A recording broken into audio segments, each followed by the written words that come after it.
restitusi gitu.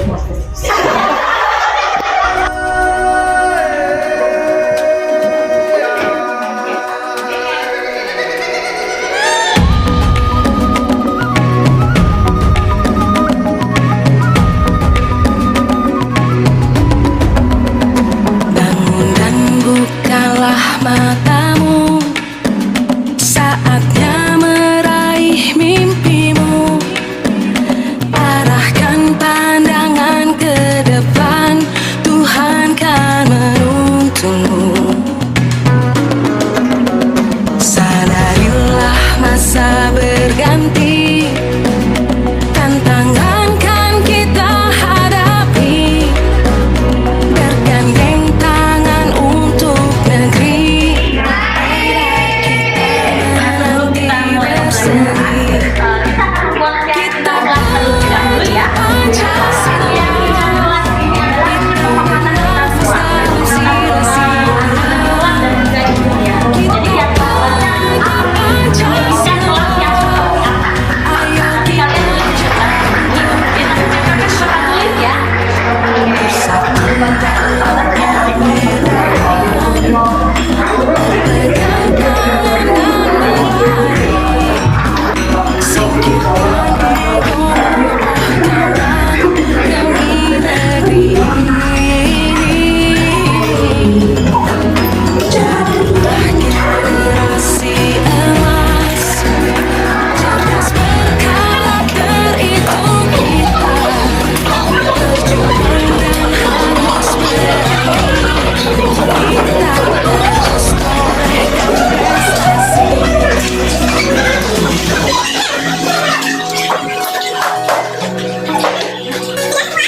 Baik, ini adalah kesepakatan kelas dari setiap siswa karena kita mulai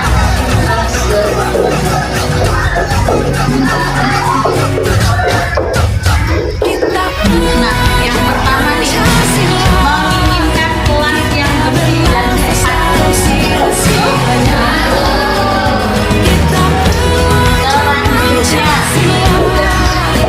ayo kita jaga untuk Indonesia. Kita belajar Tidak boleh ada krikil di dalam kelas. Ini dari kami kayaknya ya. kita belajar Pancasila. Ayo kita jaga untuk Selalu menjunjung gotong royong di dalam kelas ya, meskipun IPA sosialnya tetap ya bergotong royong kan, selalu bergotong royong di dalam kelas, berarti saling membantu ya, saling membantu antar teman. Tidak boleh bermain game saat KBM. Setuju? Yang lain lagi setuju? Meskipun terpaksa kayaknya ya. Tapi memang seharusnya tidak boleh bermain game saat KBM. Ya kira-kira kalimat positifnya apa ya? Ya bermain game saat jam istirahat. Wah ini juga sama nih. Juga kelas yang damai. Ya ini juga sama nih, mewujudkan kelas yang damai anti circle. Tadi sudah ya. Nah berteman dengan siapapun, tidak memilih teman ya. Oke, semuanya sudah ada nih kesepakatan kelasnya dari 1 sampai dengan 10 sudah pada.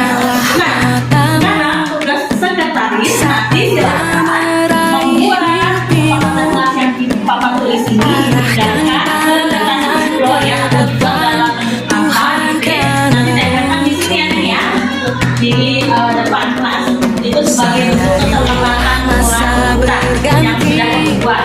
Dan tantangan kan kita hadapi. Bergandeng tangan untuk negeri, dengan adanya kesepakatan kelas ini dan kita nanti berseri. Kita belajar Pancasila, kita bernafas dalam sila-silanya. Assalamualaikum warahmatullahi wabarakatuh. Pancasila, Nama saya Ferdesi. ayo kita Kenalkan, nama saya Lani dan juga Heru Musyahaja. Kami dari kelas 10-1. Setelah membuat kesepakatan kelas bersama Bu Iin. Kelas kami lebih menjadi bersih, lebih tentram, lebih bekerja keras. Terima kasih. Wassalamualaikum warahmatullahi wabarakatuh.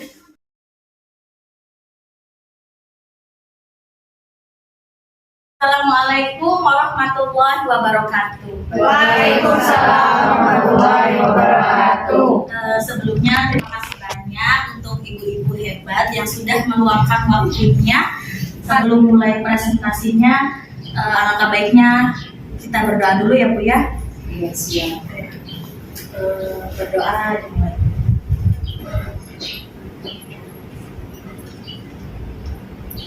Selesai. Baik, terima kasih. Kita mulai saja untuk presentasi diseminasi aksi nyata modul 1.4 budaya positif. Kita perkenalan dulu. Perkenalkan, nama saya Iin Muhimmanto Salama dari SMA Negeri 1 Astana Japura, calon guru penggerak angkatan 9. Kemudian kanan, ya di situ ada ibu fasilitator yaitu Ibu Imas Kurniawati. Kemudian pengajar praktiknya adalah Pak Adam Suryana. Nah, sebelum kita mulai, explaining dulu ya ibu-ibu ya. Semangat. Semangat. Ya, bisa berdiri semua ibu-ibu? Bisa. Ya. Sini tidak terjajar. Kita langsing Bu. Kita langsung. Enggak, maju belakang. Nanti kita nggak apa-apa. Kita akan bernyanyi. Nanti ibu-ibu ikuti saya ya. Jadi gini, lagunya itu topi saya bundar. Ya. Topi saya bundar, bundar topi saya. Tapi pada saat kata bundar itu diganti Oh ya. ya. Ya. Jadi bisa dicoba. Saya. Oh, bisa ya. Kalau tidak Bukan topi saya. Ya. Bisa mulai? Bisa. Topi saya. Topi saya. Kalau tidak, bukan topi saya. Kalian agak cepat ya. Cepat. Oke. Oke. 1, 2, 3. Topi saya. Topi saya. Kalau tidak, bukan topi saya. Semangat dong. Oh, tepuk semangat. Oke. Tepuk semangat.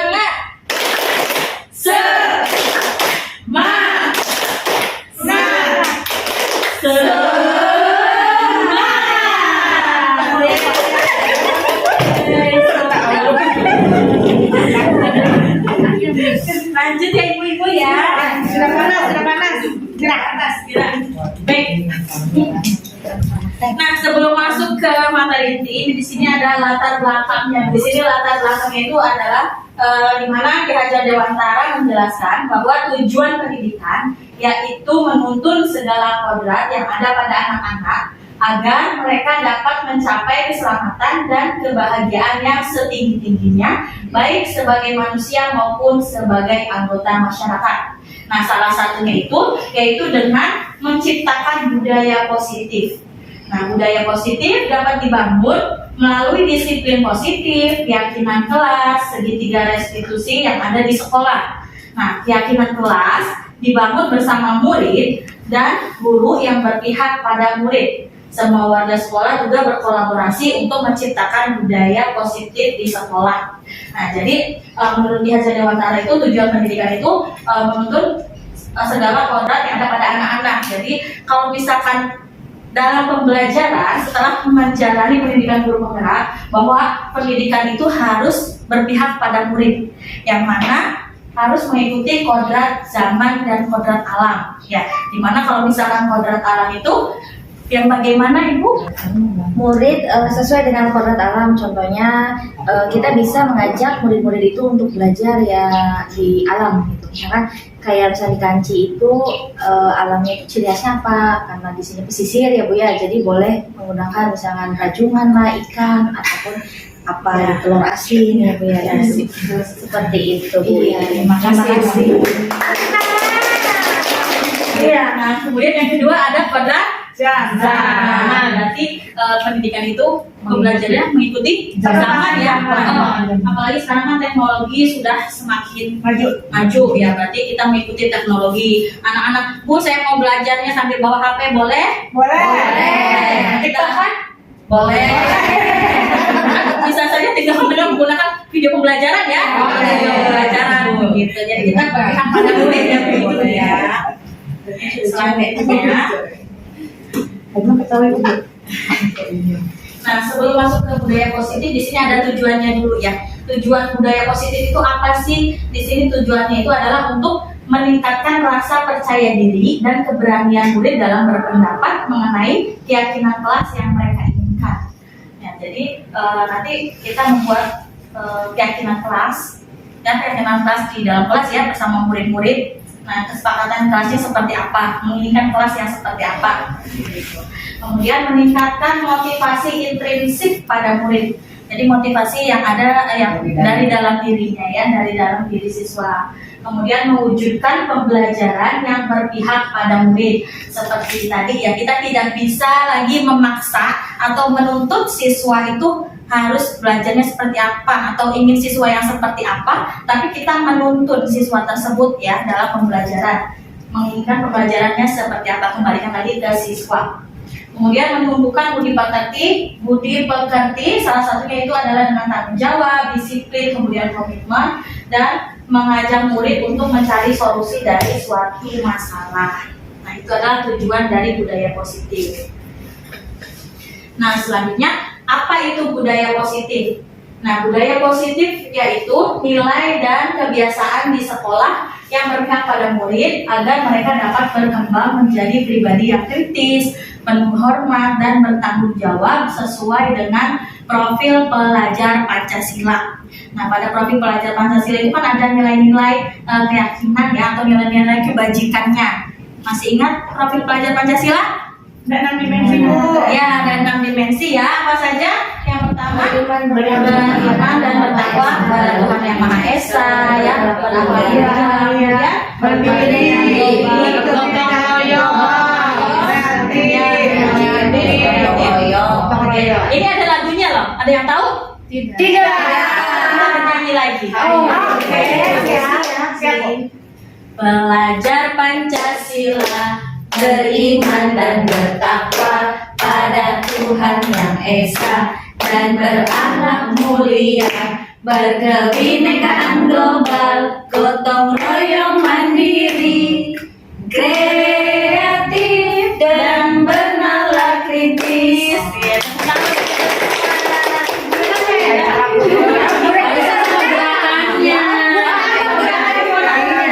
Gerakannya bagaimana, Bu?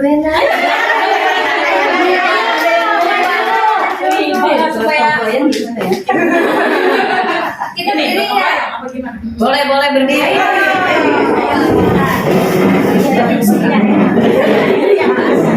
Apa dicontoh? Bedakan ya? Iya. Belajar Pancasila, beriman dan bertakwa pada Tuhan Yang Esa dan berakhlak mulia, berkebinekaan global, gotong royong mandiri, kreatif dan bernalar kritis. Ulangi sekali lagi boleh? Lagi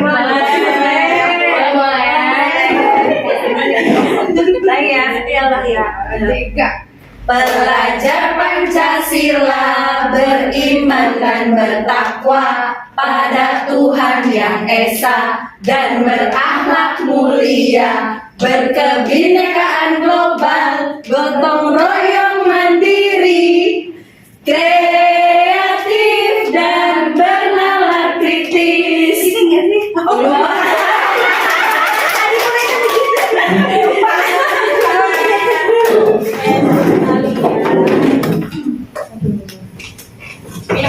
dulu. Terima kasih.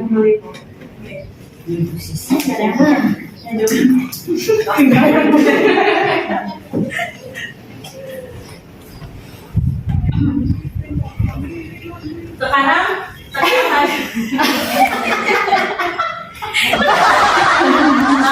baik, selanjutnya adalah konsep-konsep untuk menciptakan budaya positif. Jadi nanti kita akan mempelajari mengenai perubahan paradigma belajar, kemudian disiplin positif, motivasi perilaku manusia, kemudian keyakinan kelas, kebutuhan dasar manusia, posisi kontrol guru, dan terakhir adalah segitiga restitusi. Dan ini adalah materi nanti yang akan kita pelajari. Nah, yang pertama dulu di sini ada perubahan paradigma belajar. Dalam membangun budaya positif, sekolah dapat menyediakan lingkungan yang positif, aman dan nyaman agar siswa mampu berpikir, bertindak, dan mencipta dengan merdeka, mandiri, dan bertanggung jawab. Jadi untuk menciptakan suatu pembelajaran yang menyenangkan, yang berpihak pada murid, sekolah menyediakan lingkungan yang positif, ya, lingkungan yang nyaman, aman, dan menyenangkan. Disiplin sangat berkaitan dengan kontrol guru terhadap siswa. Ya, memang betul ya, kalau disiplin sangat berkaitan dengan kontrol guru terhadap siswa. Bagaimana guru dapat mengontrol siswa ya dalam pembelajaran. Selanjutnya di sini ada ini dulu nih, cobalah buka. Anda dan teman Anda akan melakukan kegiatan cobalah buka. Jadi ibu itu berpasangan ya dengan temannya. Bisa menjadi yang A atau yang B. Tugas Anda adalah mengepalkan tangan, salah satu tangan. Coba Anda bayangkan bahwa Anda menerima sesuatu yang sangat berharga di dalam kepalan tangan. Jadi berpasangan antara yang A dan yang B. Kemudian ibu bebas menjadi yang A atau yang B, menuliskan pada kertas dan menggenggamnya. Nah, tugas yang B itu nanti berusaha membuka kepalan tangan si A, ya. Apakah tangan yang A itu mau membuka ataupun tidak, itu bebas. Yang penting yang B-nya itu berusaha untuk bagaimana caranya supaya Temannya itu mau membuka kepalan tangannya. Tuh, di situ boleh dengan memarahi, mengintimidasi, mau membujuk, menghardik, menggoda. Ya bebas ya Bu Ibu ya. Iya. Silakan dicoba. Ini bertiga.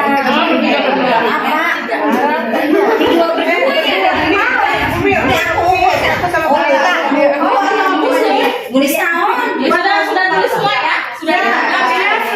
Di sini sudah ada benda berharga nih. Bebas. Jangan dikasih tahu ya. Nanti aja kasih tahunya. Ya. Silakan teman yang B berusaha untuk membukanya. Boleh.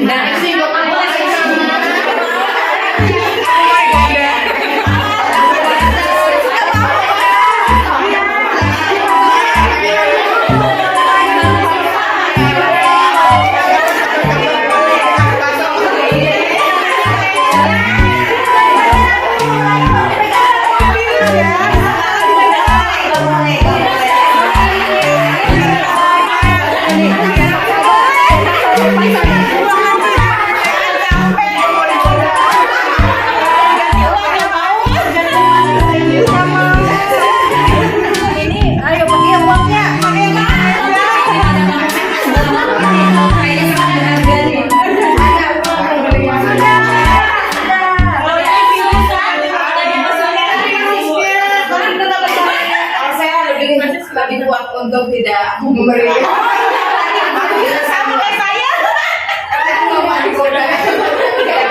Tidak ada saya tawarkan makanan.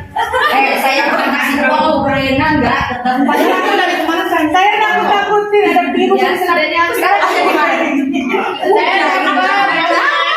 katanya mau mie ayam. Mie ayam. Jadi sudah ada dua ya. Tadi ada yang memberikan, ada yang mempertahankan. Pasti ada alasannya. Iya. Itu namanya sama dengan apa? Kontrol. Kontrol diri. Jadi ibu dapat mengontrol. Salah ya?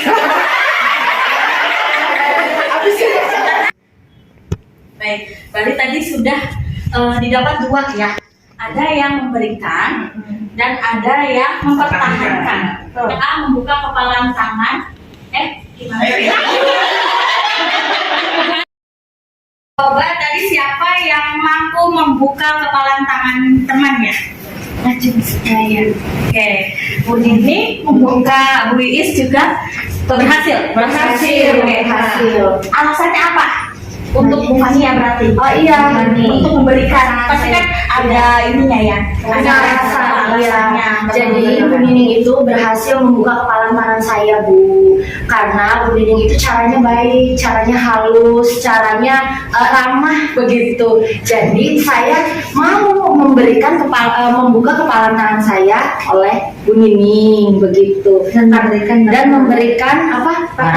Barang berharga yang saya punya ke Bu Nining. Jadi bukan berlian.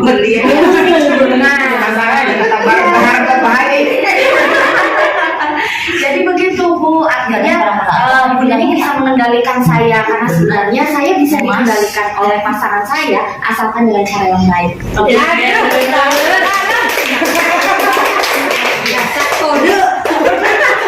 Berhasil memberikan dengan ikhlas. Iya.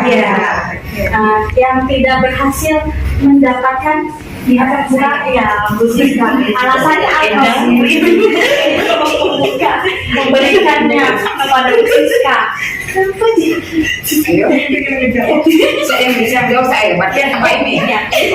Oke, baik. Terima kasih Ibu. Saya akan menjawab kenapa saya mempertahankan barang berharga saya. Karena isinya apa? Ibu betul manggilnya ini harusnya. Itu partner itu sih partner. Ya. Karena partner saya pada saat membujuk, ya itu tidak dengan sungguh-sungguh, hanya dengan senyuman seolah-olah butuh ya, kayak nggak butuh gitu. Barang ini sangat berharga bagi saya, dan harusnya harus bisa memperjuangkan bagaimana caranya supaya barang berharga itu bisa beralih kepada partner saya. Nah kalau ini caranya seolah-olah butuh otak dengan senyum dengan senyum lagi kan cara merajunya kurang. Jadi seperti itu Ibu, terima kasih. Kurang meyakinkan sepertinya saya. Betul. Ya, terima kasih jawabannya. Berarti di sini ada dua ya. Dua posisi kontrol. Yang pertama yang mampu mengontrol siswa lah istilahnya, kita kan dalam sekolah ya. Yang satunya guru yang belum bisa mengontrol siswa tersebut. Seperti itu. Nah di sini nanti ada penjelasannya. Nah di sini ada ilusi guru mengontrol murid ya, seperti tadi kepala tadi itu kan ada gurunya yang mampu mengontrol muridnya, jadi mampu mengajak siswanya untuk belajar gitu, membuka dirinya kontrol murid seperti yang tadi ya. Jadi guru tersebut mampu mengontrol muridnya dalam pembelajaran, kemudian ilusi bahwa semua penguatan positif, efektif dan bermanfaat.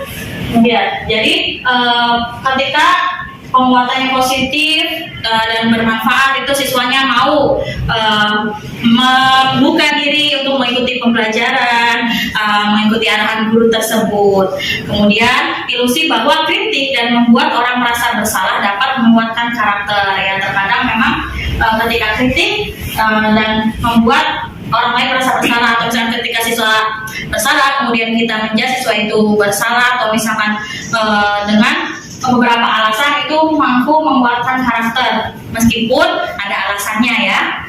Dan terakhir adalah ilusi bahwa orang dewasa memiliki hak memaksa, seperti tadi kan ada yang memaksa, ada.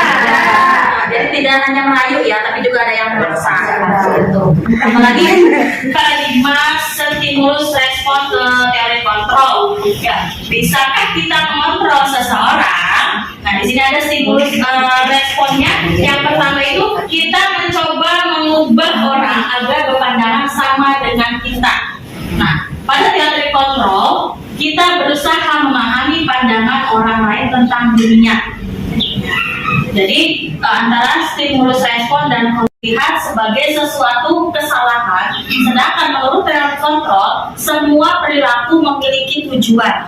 Jadi mau perilaku buruk atau baik ada tujuannya, yang seperti itu.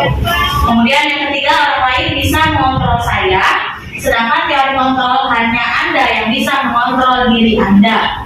Yang keempat, saya bisa mengontrol orang lain. Pada teori kontrol Anda tidak bisa mengontrol orang lain.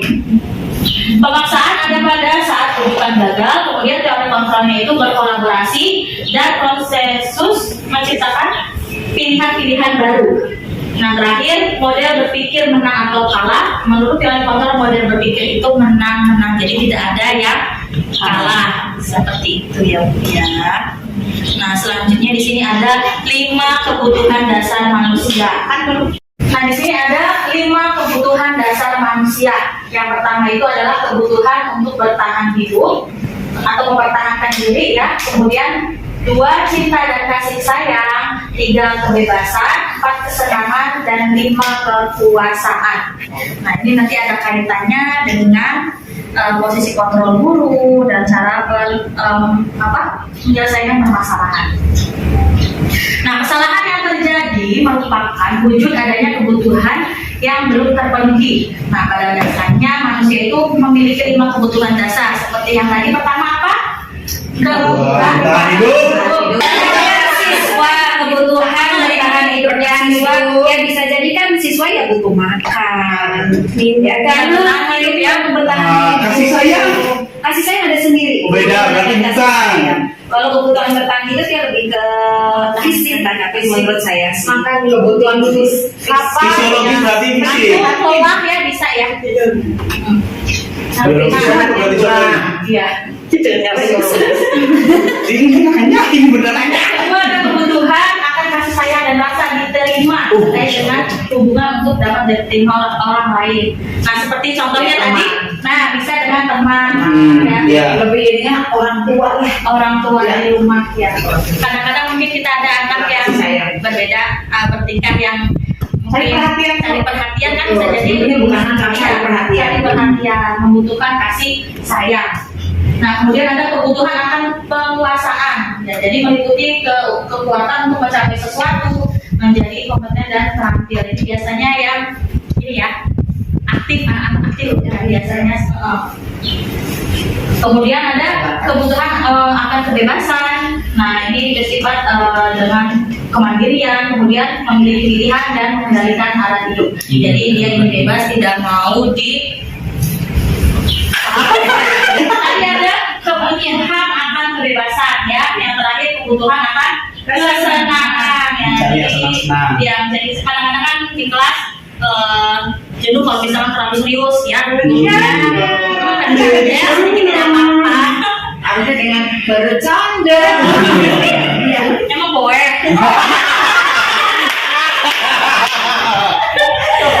Keluar kontennya.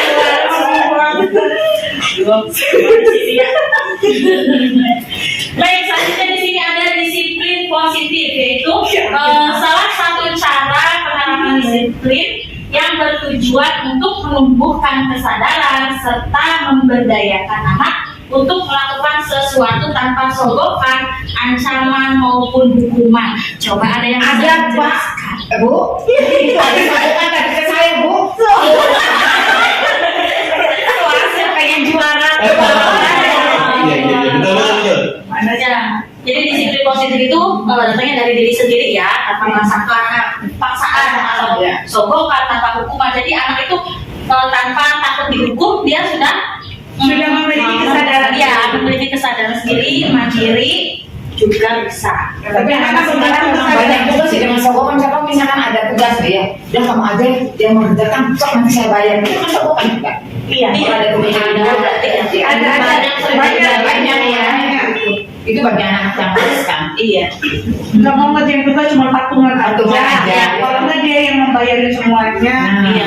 Tapi dia Kalau lagi pacaran juga nantinya putus gitu. Oh, ancaman. Ada ancaman. Oh, iya. Ancaman. Ada ancaman. Ada ancaman juga. Ya, kalau ini kan emang Iya. tugasnya Kamu sudah kami mau. Jangan macam. Karena cinta ya, Mas. Dalam rangka menciptakan lingkungan positif, salah satu strategi yang perlu kita tinjau kembali adalah penerapan disiplin di sekolah kita. Apakah telah efektif, apakah masih perlu ditinjau kembali, apa sesungguhnya arti dari disiplin itu sendiri. Kira-kira disiplin itu apa ya? Apa ya? Sesuai aturan. Sesuai aturan yang sudah ditentukan oleh sekolah. Disiplin. Nah, apa yang bisa diterapkan di sini? Ya, jadi disiplin itu berasal dari bahasa Latin disiplin, disiplina. Nanti ulangnya. Jadi disiplin itu berasal dari bahasa Latin disiplina, yang artinya itu belajar. Makna asal dari kata ini berkonotasi dengan disiplin diri dari murid-murid Sokrates dan Plato. Benar nggak, Om? Betul. Ya, Oke. Namun dalam budaya kita, maka kata disiplin telah berubah menjadi sesuatu yang dilakukan seseorang pada orang lain untuk mendapatkan kepatuhan. Kemudian kecenderungan umumnya adalah menghubungkan kata disiplin dengan ketidaknyamanan, bukan dengan apa yang kita hargai atau pencapaian suatu tujuan. Ya, kadang-kadang disiplin itu karena peraturan gitu ya. Iya, takut dihukum. Takut dihukum. Kok dipaksa? Nah, di sini ada motivasi perilaku manusia. Yang pertama itu adalah menghindari ketidaknyamanan atau hukuman. Kemudian, jadi motivasi perilaku manusia itu yang pertama itu ada karena anak tersebut menghindari ketidaknyamanan atau di sini menghindari hukuman karena tidak mau dihukum. Jadi anak tersebut mematuhi aturan, betul sekali. Kemudian yang kedua mendapatkan imbalan atau penghargaan. Jadi anak tersebut mau mematuhi peraturan karena Mengikuti lomba ya. ada hadiahnya bisa. Dan misalkan mau masuk jam 7 nanti dikasih hadiah, Iya. digoreng misalnya.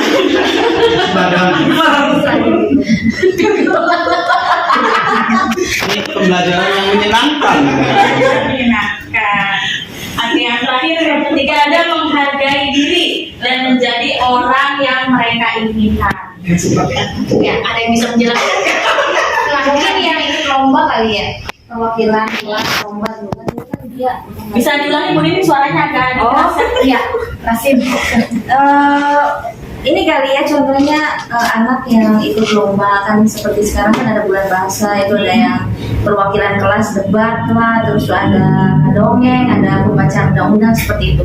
Jadi si anak itu merasa dirinya mampu dan si anak juga berpikir saya ingin menjadi apa yang mereka inginkan. Jadi kan jadi juara. Ya mereka kan teman-temannya ingin jadi juara gitu. Oke, terima kasih Bu Nini. Luar biasa. Dengan video. Ya ini ya. Itu yang kita jawab kemarin. Baik, sekarang kita akan masuk pada materi hukuman, konsekuensi dan restitusi. Nah, di sini adalah beberapa perbedaan ya antara hukuman, konsekuensi dan restitusi. Makanya aku sudah mengurangi itu. Sudah ya. Yang pertama ada hukuman. Jadi hukuman itu tidak terencana, bersifat satu arah, bisa berupa hukuman fisik, psikis maupun kata-kata kasar. Ya, misalkan ada yang bisa mencontohkan hukuman murid gitu. Bodoh. Suruh lari dan lari gitu. Oh, kata-kata. Kata-kata kasar. Bodoh. Kamu malas terus. Ya.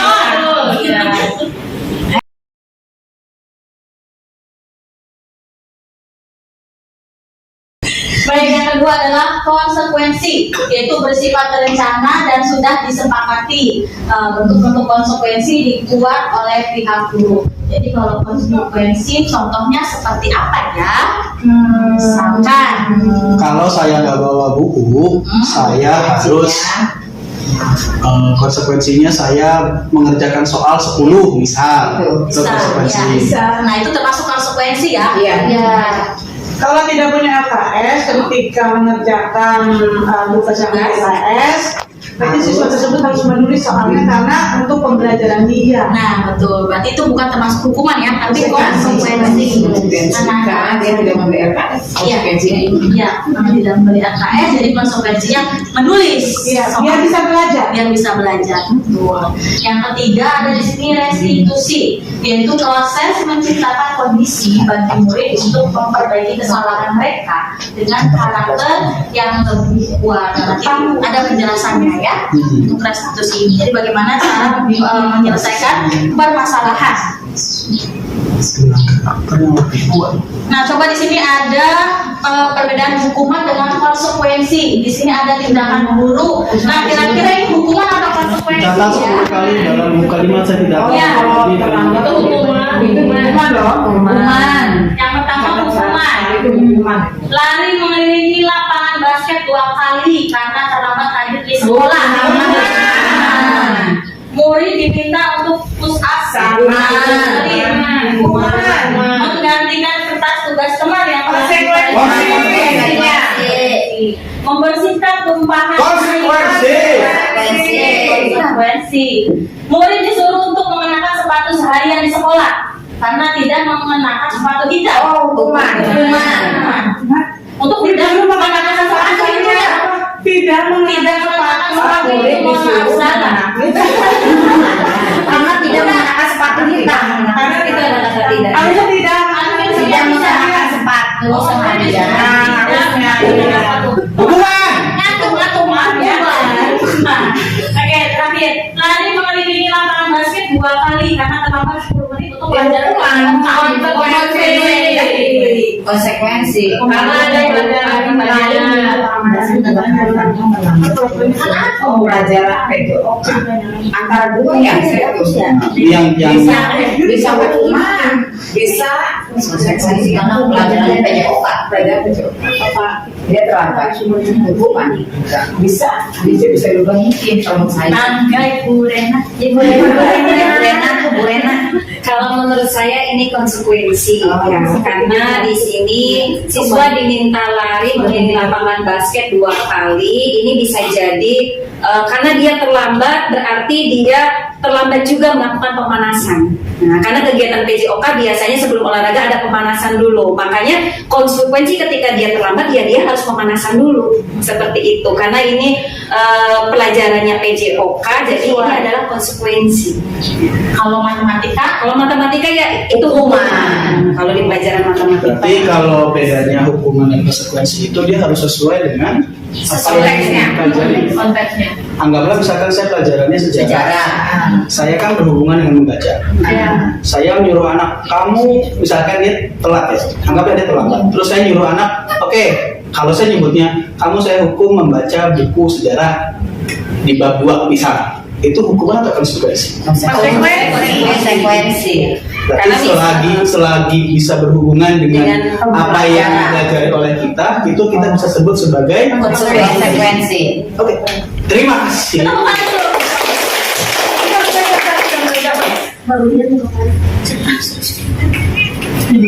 Mana ada jawabannya ternyata teman-teman? Oh, Tadi jawabannya itu cuma ya. Hukuman dan konsekuensi.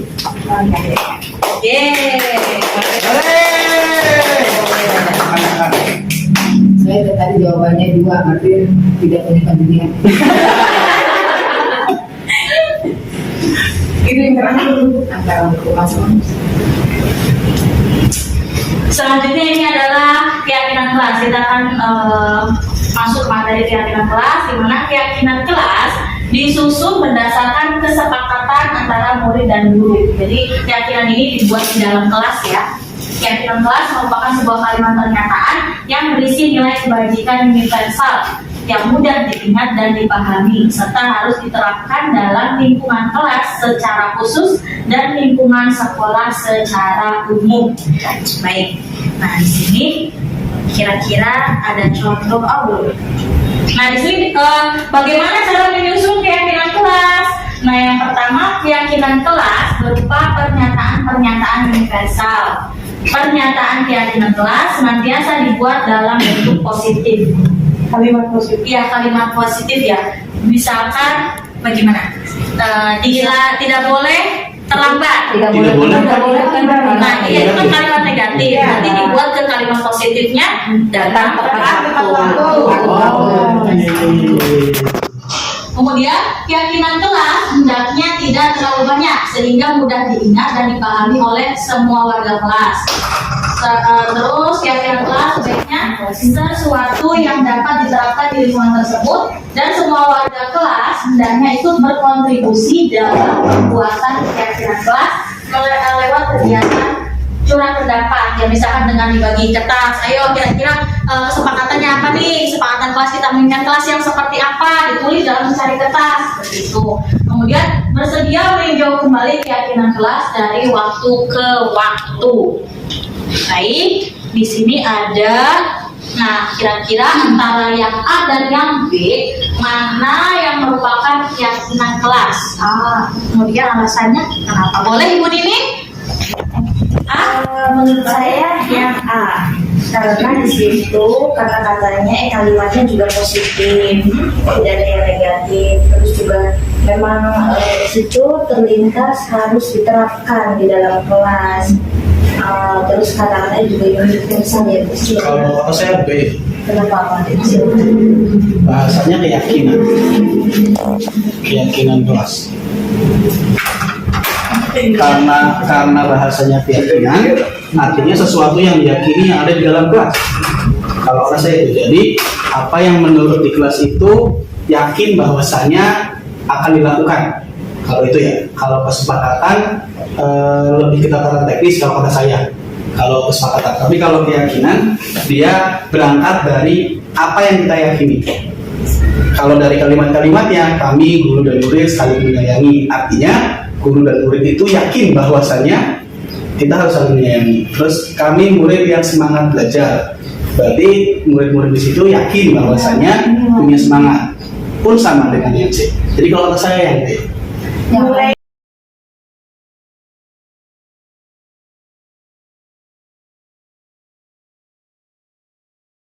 Baik Bapak Ibu, pada intinya keyakinan kelas merupakan gambaran dari nilai-nilai kebajikan yang terdapat pada kesepakatan kelas. Ya, dilihat dari pernyataannya. Jadi Bapak Ibu bisa memilih antara yang A dan yang B, mana yang merupakan keyakinan kelas. Coba nih. Yang mana? Apa ini pertanyaannya? Mana yang termasuk keyakinan kelas? Mana yang masuk ya? Saling menyayangi. Keyakinan kelas itu Saling menyayangi. Karena ada nilai kebajikan di situ ya. Semangat belajar. Semangat belajar juga termasuk ya. Kalau tata tertib itu kan aturan ya, jadi disiplin. Tertibnya paling tertib Dia terkenal di Itu tertib. tata tertib. Aturan kan?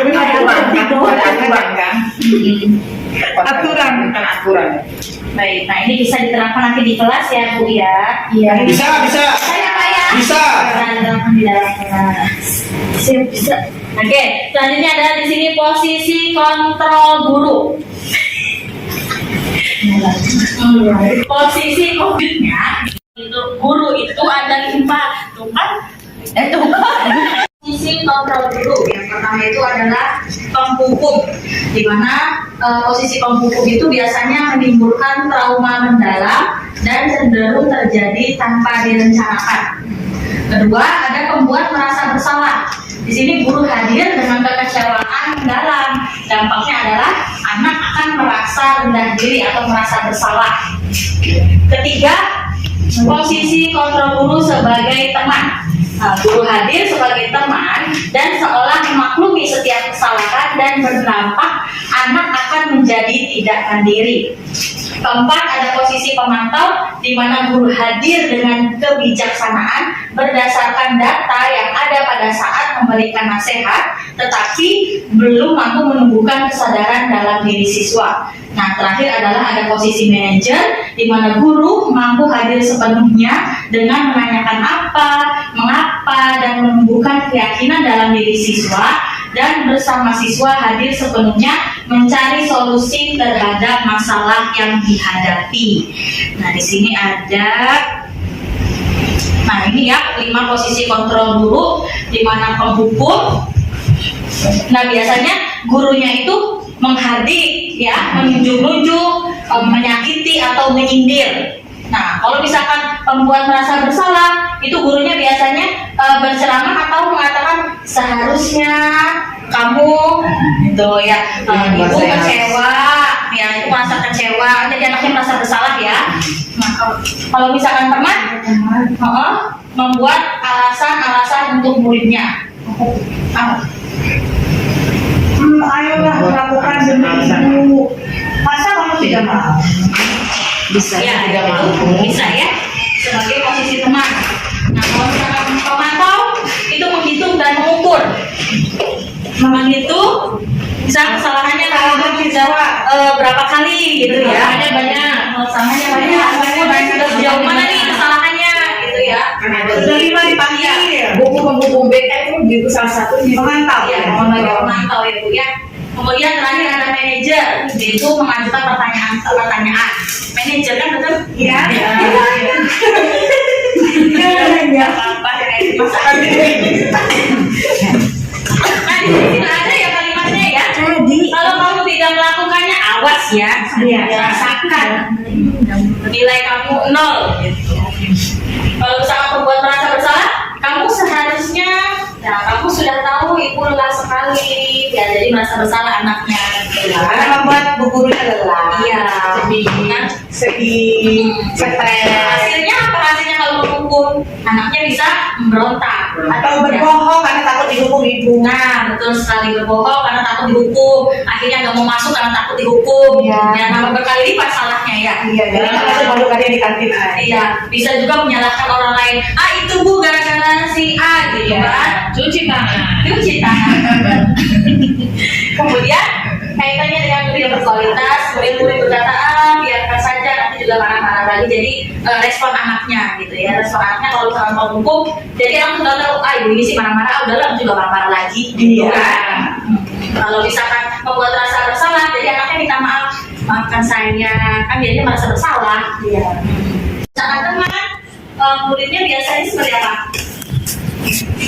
Saya pikir Bapak Ibu teman saya, jadi kalau misalkan ada kesalahan, tidak sepemahaman gitu ya dengan gurunya, jadi anaknya itu akan seperti menyalahkan, oh ternyata ibu itu begitu gitu kan, karena saya sudah dekat dengan ibunya dengan gurunya, Kan kita besti. kita bestie. Pak bisa menjelaskan? Nah, dampaknya itu apa? Lemah, tidak mandiri, dan tergantung. Kemudian kalau pemantau, dampak pada siswanya menitik beratkan pada sanksi atau hadiah yang dirinya.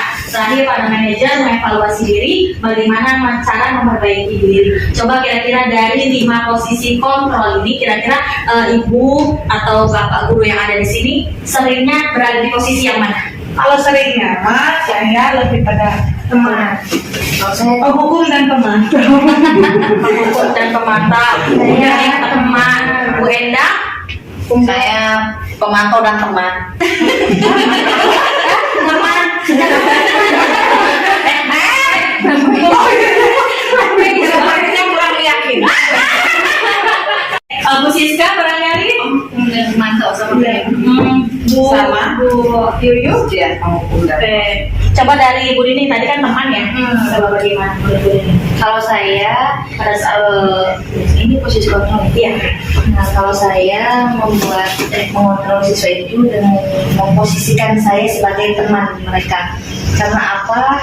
Kadang anak itu tidak mau terbuka gitu, tertutup, entah itu malu ataupun takut ataupun apa. Nah, jadi saya bagaimana nih posisinya agar dia terbuka dan mau menceritakan permasalahannya gitu kan? Ya, jadi saya posisikan saya ini sebagai temannya, misalkan jadi ayolah cerita sama ibu gitu kan, kadang dengan kata-kata halus gitu kan. Nah tetapi jadi melihat itu benar dari Bu Ibu, saya juga merasakan jadi mereka ketergantungan. Posisi Di sini sebagai teman. Coba sebagai penghukum, ada yang sebagai penghukum? Ibu Yuyu. Jadi terakhir gantian. Saya tadi beli sebagai teman saja.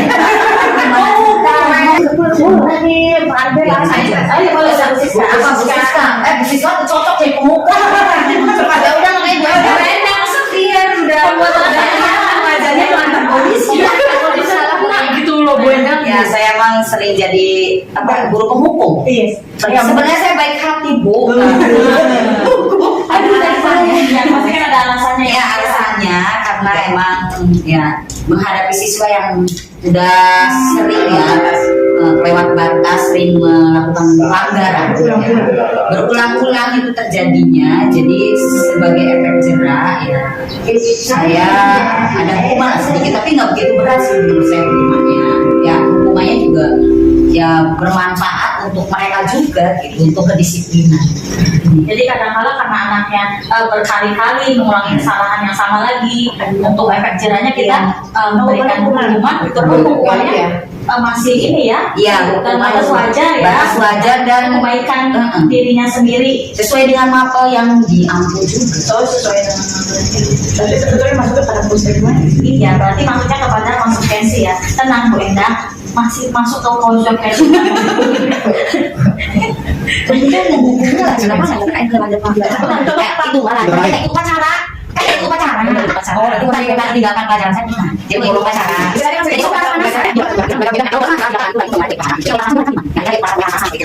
Memberikan efek jerah ya, anak itu menggemaskan ya. Ya. Salah satu ya, salah lagi jadi kan gemes ya, dede gemes. Tapi ada yang melakukan kesalahan menerus tapi tidak terjadi. Gimana caranya itu? Dikeluarkan Ibu. bagus sekali. Apakah harus selalu disabarin sama kita? Nah, apakah ini PR untuk kita? Ya. Sebagai guru. Ya, Bagaimana saya kan Ibu? Bu Rena, tolong. Ya, kalau menurut saya ketika anak bertindak selalu melakukan kesalahan yang terus menerus, coba kita introspeksi diri kita dulu sendiri. Sejauh mana kita sudah memberikan pengarahan ke murid tersebut agar murid tersebut sadar akan kesalahannya. Apakah sejauh ini kita hanya sekedar, oh kamu tuh salah, hanya seperti itu saja, atau kita sudah memberikan arahan, kira-kira anak tersebut memahami, oh dia kesalahan di sini, dia harus memperbaikinya, harus bagaimana, mungkin seperti itu. Yang mudah-mudahan kita sebagai guru diberikan selalu kesabaran untuk selalu mendidik anak-anak kita. Amin. Amin.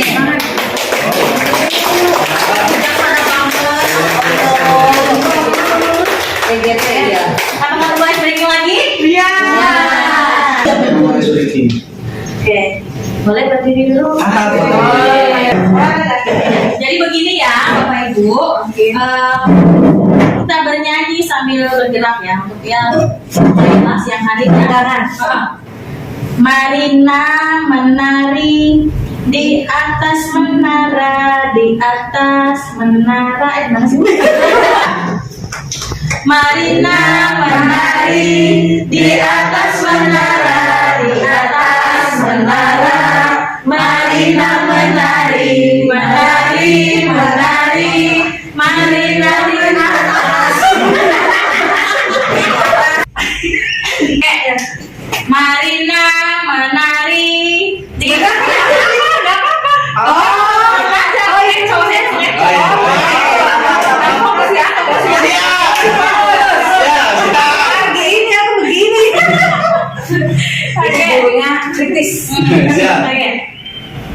Marina menari di atas menara, di atas menara. Marina menari, menari, menari di atas menara. Marina di atas menari, menari. Oke. Jadi benar-benar harus fokus ya. Iya. Lagi.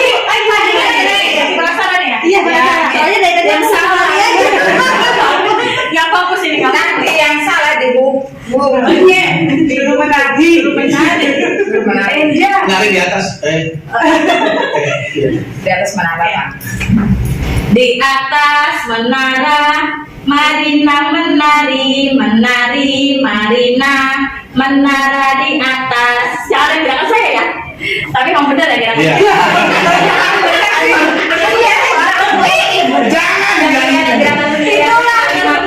Itulah kalau matematika gak bisa bohong. Beda sama orang sosial. Oke, lanjut. Begitu. Ya. Marina menari di atas menara, di atas menara. Marina menari, Marina menari, menara di atas menara. Marina menari.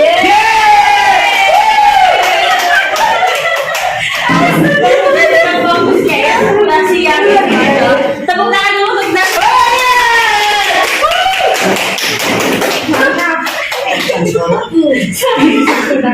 Sedikit lagi, kembali lagi ke 5 posisi kontrol. Kira-kira dari 5 posisi kontrol tersebut mana yang lebih bagus? Manajer. Jelas. Posisi kontrol sebagai manajer ini adalah posisi kontrol yang paling tepat ya dari kelima posisi kontrol tersebut. Contoh posisi kontrol yang paling tepat dilakukan agar dalam diri siswa tumbuh motivasi intrinsik. Nah, setelah tadi kita mempelajari 5 posisi kontrol, sekarang kita akan mempelajari segitiga restitusi. Apa itu segitiga restitusi? Restitusi adalah proses menciptakan kondisi bagi murid untuk memperbaiki kesalahan mereka sehingga mereka bisa kembali pada kelompok mereka dengan karakter yang lebih kuat. Segitiga restitusi hadir sebagai sebuah metode untuk menyelesaikan sebuah kasus dengan menguatkan posisi kontrol kita sebagai manajer. Nah, jadi pada saat menyelesaikan permasalahan di sekolah ataupun di kelas, nah, Bapak Ibu bisa menggunakan metodenya itu dengan cara segitiga restitusi dalam menyelesaikan masalah terhadap muridnya. Ya, segitiga restitusi itu apa saja? Yang pertama itu menstabilkan identitas. Yang kedua ada validasi tindakan yang salah. Dan yang ketiga adalah menanyakan keyakinan. Nah, yang pertama dulu nih, menstabilkan identitas itu yang seperti apa? Nah, jadi kita tidak memposisikan sebagai penghukum ya, tapi kita bertanya dulu, kita seperti memposisikan siswa kita bahwa berbuat salah itu tidak apa-apa, ya, tidak ada manusia yang sempurna. Ya, sebelum kita mengetahui sebenarnya anak ini kenapa melakukan kesalahan tersebut, ya. Ada sebabnya. Setelah menstabilkan identitas, kemudian validasi. Teman-teman, muridnya biasanya seperti apa? Saya pikir Bapak Ibu teman saya. Jadi kalau misalkan ada kesalahan, tidak sepemahaman gitu ya dengan gurunya, jadi anaknya itu akan seperti menyalahkan. Oh, ternyata ibu itu begitu gitu kan. Padahal saya tidak dekat dengan ibunya, dengan gurunya. Kan kita bestie.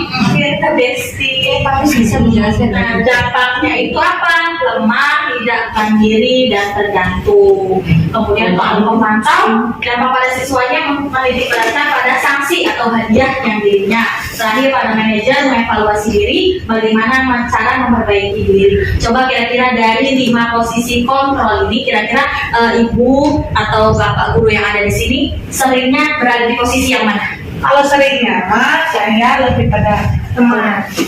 Penghukum dan teman. Penghukum dan pemantau. Kemudian teman. Bu Endang?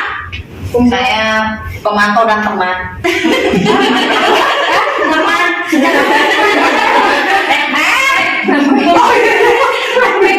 Kurang yakin. Bu Siska barangkali? Dan pemantau sama saya. Bu Yuyu ya, penghukum dan. Coba dari Bu Dini, tadi kan teman ya?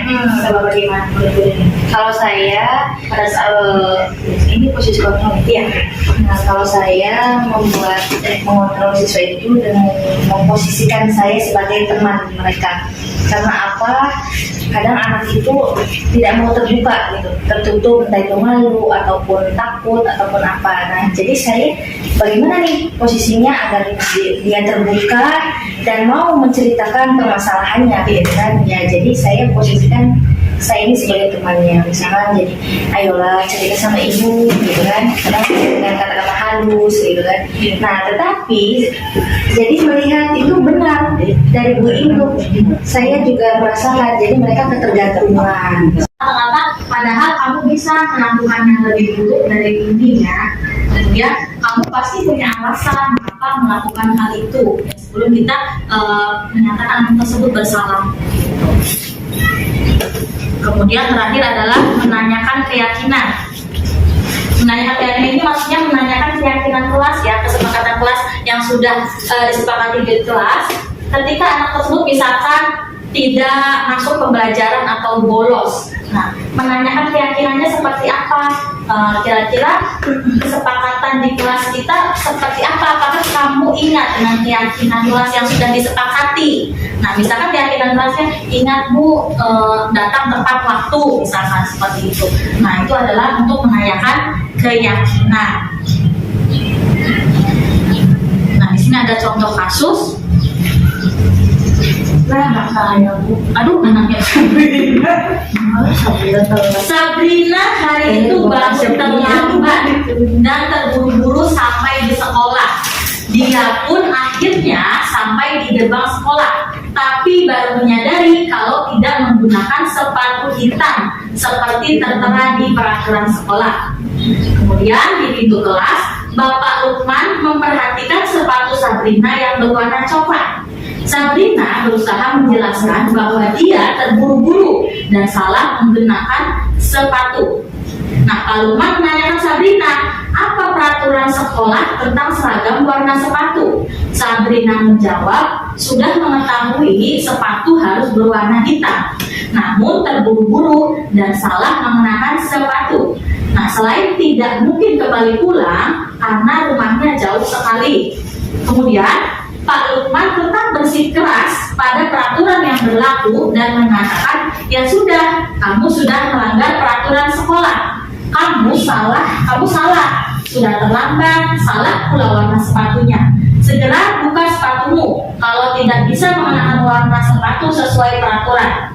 Nah, Sabrina di sini meminta maaf dan memohon kembali kepada Pak Lukman agar tetap dapat mengenakan sepatunya dan berjanji tidak akan mengulang kesalahannya lagi.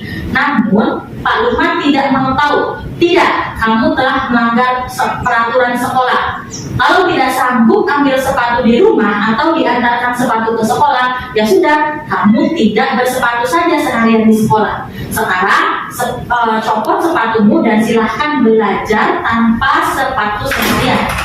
Sabrina pun dengan berat hati mencopot sepatunya dan memberikan kepada Pak Lukman. Seharian dia tidak berani keliling sekolah karena malu dan lebih banyak berdiam diri di kelas tanpa alas sepatu.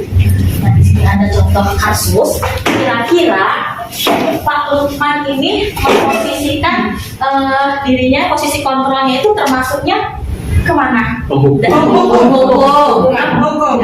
Dari kata-katanya yang mana? Kalau hukum nanti kan bisa dari kata-kata ya, dari kata-kata atau dari hukuman. Kamu telah melanggar peraturan sekolah. Tidak, buka sepatumu kalau tidak bisa. Ya, bisa jawabannya. Tidak bersepatu seharian di sekolah. Tidak bersepatu. Sepatu di rumah, kedatangan sepatu ke sekolah, ya sudah, kamu tidak bersepatu saja seharian di sekolah. Iya. Copot sepatumu. Tidak akan belajar tanpa sepatu seharian. Efeknya apa? Berdampaknya apa pada Sabrina? Kena diri, malu Ya. Harusnya di sini kan malu sampai tidak keluar kelas ya. Kena mental. Ya, kalau sekarang kena mental. Oke. Di sini apakah apa tadi segitiga restitusinya? Tidak ya, tidak ada ya. Tidak segitiga restitusi. Yang pertama tadi ada menstabilkan identitas. Ada tidak ada di sini menstabilkan identitasnya? Tidak ada. Kemudian validasi tindakan yang salah. ada. Saya tahu itu yang peraturan Sidangnya sama gurunya kamu tahu peraturannya apa? Iya, gitu. Dia jawab, dia jawab ya. Salah pada Sabrinanya. Iya. Sabrianya mengakui dia salah Iya. ya. Jadi identitas aku sudah ada Bu, identitasnya sudah ada dengan dia dia sadar ketika pas di awal di gerbang ternyata sepatunya kok coklat gitu, karena terburu-buru. Itu validasi itu. Kalau yang bukan yang validasi itu kan karena memang sudah sadar kan. Kalau yang validasi tindakan yang salah itu berarti pada Sabrinanya. Pada Sabrinanya. Kalau yang identitas itu Pak Lukmannya yang harusnya memposisikan bahwa yang si Sabrina salah itu tidak apa-apa, wajar namanya manusia. Posisikan sebagai identitasnya tidak ada ya. Tidak ada. Kemudian yang Verifikasinya tidak. pertanyaan keyakinan juga tidak ada ya. Sedangkan karena Pak Lukmannya langsung membungkus, langsung menyalahkan Sabrina. Kita memberikan kesempatan. Baik, sampai di sini bagaimana Bapak Ibu penjelasannya atau mungkin ada yang kurang? Luar biasa Bu. Bapak Ibu, alhamdulillah ya tadi sudah kita menyimak bersama, mempelajari bersama mengenai apa itu segitiga restitusi ya. Kemudian apalagi Kontrol guru. Kontrol guru. Dari Motivasi, disiplinan, Keyakinan kelas. Baik, sekarang kita menyaksikan hasil pembelajaran kita hari ini. Mangga ada yang mau Bu menyampaikan? Binti, ya baik Bu, terima kasih Bu atas kesempatannya, terutama terkait dengan bagaimana seharusnya posisi kita sebagai guru. Itu yang tadi disampaikan bahwa kita tuh harus menjadi seorang manajer. Itu juga menjadi introspeksi saya bahwasanya saya tuh selama ini ternyata hanya sebagai teman, hanya sebagai pemberi penghukum misalkan. Artinya saya harus berusaha lagi, memahami lagi, memaknai lagi agar saya bisa menjadi seorang manajer terhadap siswa-siswi saya. Terima kasih Bu Iin. Terima kasih Pak Ari. Selanjutnya Mangga. Wes. Baik, terima kasih Bu Iin. Dari yang tadi dipaparkan oleh Bu Iin, saya menerima banyak sekali ilmu-ilmu baru, dari mulai gimana saya harus mengontrol diri saya, emosinya gitu, dan bagaimana keadaan siswa begitu, sampai bagaimana kita harus menjadi temankah atau penghukumkah sampai ke manajer gitu ya. Ternyata yang harus kita perbaiki ada di sini. Lalu sampai ke segitiga. Ternyata dari satu kasus saja ternyata masih ada beberapa siklus yang memang kita hadapi gitu ya untuk mengatasi permasalahan. Begitu banyak permasalahan dari siswa, banyak sekali permasalahannya. Mungkin dari segitiga ini kita bisa mengidentifikasi lebih dalam, merasa apa sih sebagai siswa kenapa gitu ya lagi melakukannya gitu lebih dalam lagi gitu, sehingga kita bisa menentukan mana konsekuensi, mana hukuman, mana yang terbaiknya seperti apa untuk siswa lebih bahagia, lebih bisa tertawa, bisa lebih ikhlas ketika masuk ke dalam sekolah gitu, ke kelas seperti itu. Terima kasih Bu Iin. Sama-sama Bu Iin, terima kasih. Luar biasa. Baik, terima kasih banyak untuk ibu hebat, bapak hebat yang sudah hadir dalam diseminasi aksi nyata modul 1.4 budaya positif ini.